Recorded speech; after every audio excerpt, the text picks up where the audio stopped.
கடுமையான குளிரில் நடுங்கியபடி இருந்த முதியவர் ஒருவரை அந்த வழியாக வந்த பணக்காரர் ஒருவர் பார்த்து, கடுமையான குளிராக இருக்கிறதே, பனி வேறு பொழிகிறதே, தாங்கள் ஏன் ஒரு சொட்டரோ பெட்ஷீட்டோ இல்லாமல் வெற்றுடமுடன் இருக்கிறீர்கள் என்று கேட்டார்.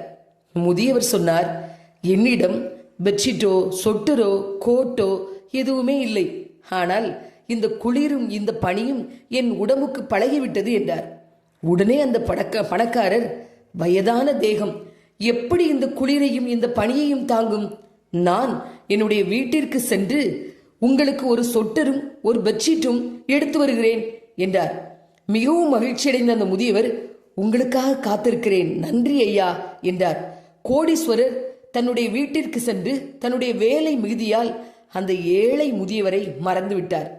மறுநாள் காலையில் அந்த முதியவரின் நினைவு வர அவரை கண்டுபிடிக்க பெட்ஷீட்டை எடுத்துக்கொண்டு ஓடி வந்தார். அந்தோ பரிதாபம், அந்த முதியவர் அந்த குளிரில் இறந்து போய்விட்டிருந்தார். அந்த ஏழை முதியவர் கையில் ஒரு கடிதம் இருந்தது. அதில், என்னிடம் கதகதப்பான ஆடைகள் இல்லாத போது குளிர்ச்சியை எதிர்த்து போராடும் மனவலிமை எனக்குள் இருந்தது.